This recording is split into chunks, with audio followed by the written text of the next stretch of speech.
Olá, bem-vindos a mais um vídeo sobre matemática interessante. Nos últimos vídeos andámos a ver o que eram gradientes, rotacionais, por isso faz algum sentido falarmos agora sobre campos conservativos, porque é um assunto que está diretamente relacionado com os outros vídeos que eu produzi anteriormente.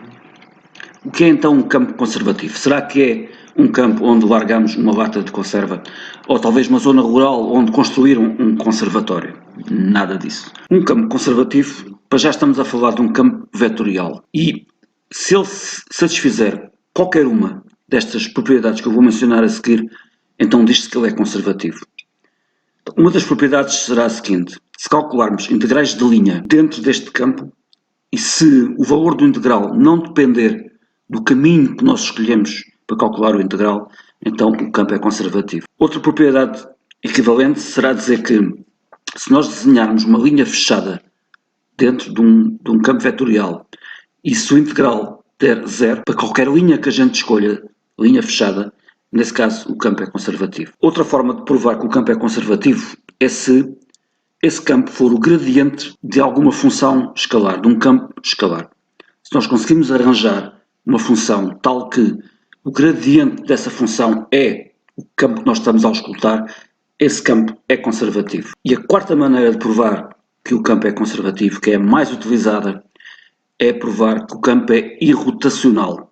Contudo, reparem que eu pus ali um bonequinho, um sinal de perigo, para nós podermos provar que um campo é conservativo através desta propriedade, é preciso garantir algumas premissas. Primeiro, o campo tem que estar definido em todo o R3. Se houver algum ponto onde ele não esteja definido, não se pode aplicar este critério.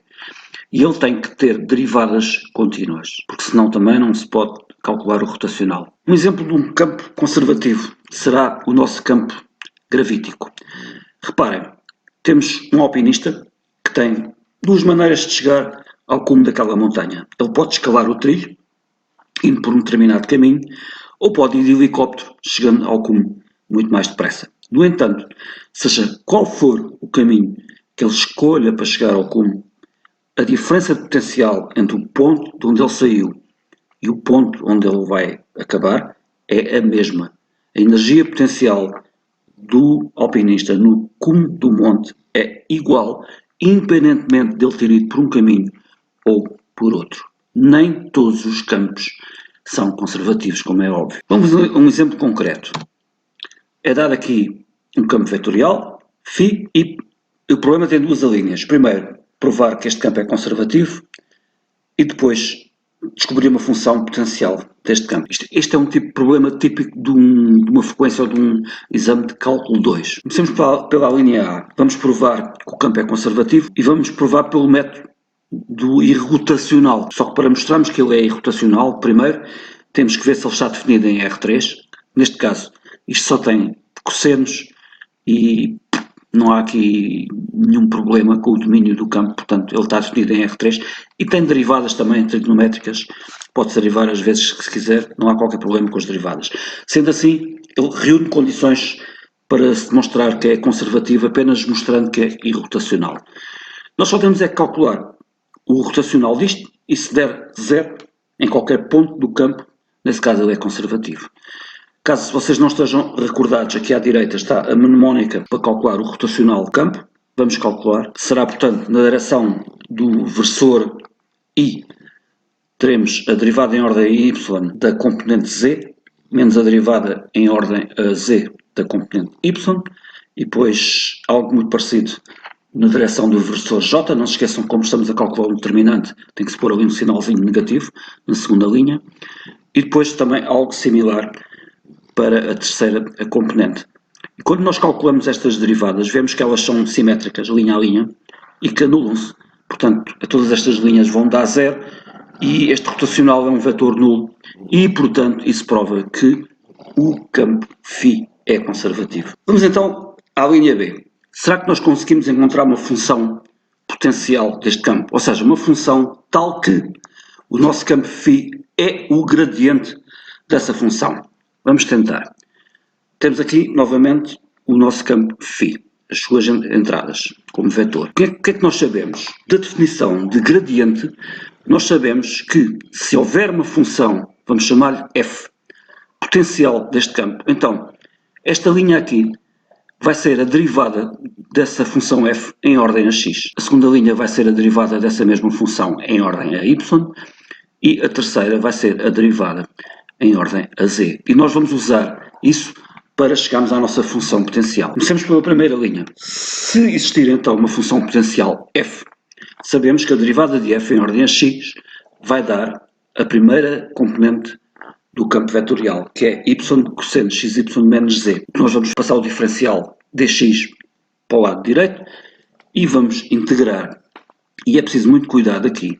Reparem que eu na segunda linha tenho diferenciais parciais, mas depois, quando coloquei os sinais de integral, eu simplifiquei estes diferenciais parciais para diferenciais comuns. Mas isto tem um preço. O preço é o seguinte: quando eu calcular os integrais, do lado esquerdo vai dar f e do lado direito é só primitivar aquilo que está ali em ordem a x.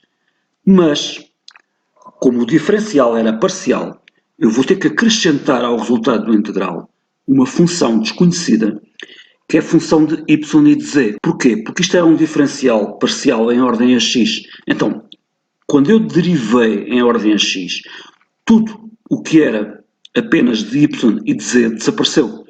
Porque face a uma derivada parcial em ordem a x, é como se fossem constantes.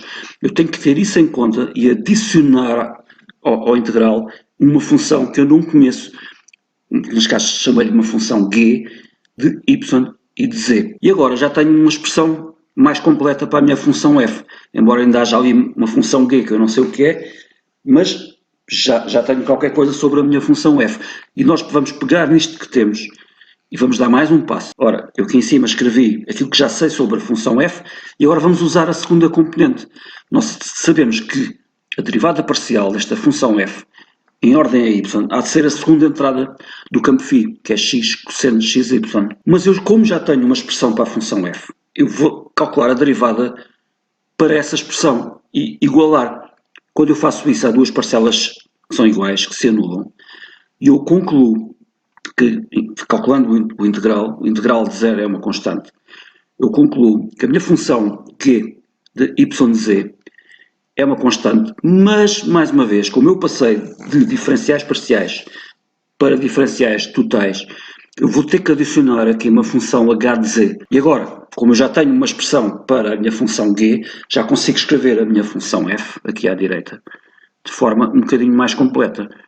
Eu vou pegar nisto que eu já sei sobre a função f e usar o meu terceiro trunfo, que é a derivada do campo φ em ordem a z. Eu sei que a derivada do campo φ em ordem a z é menos x.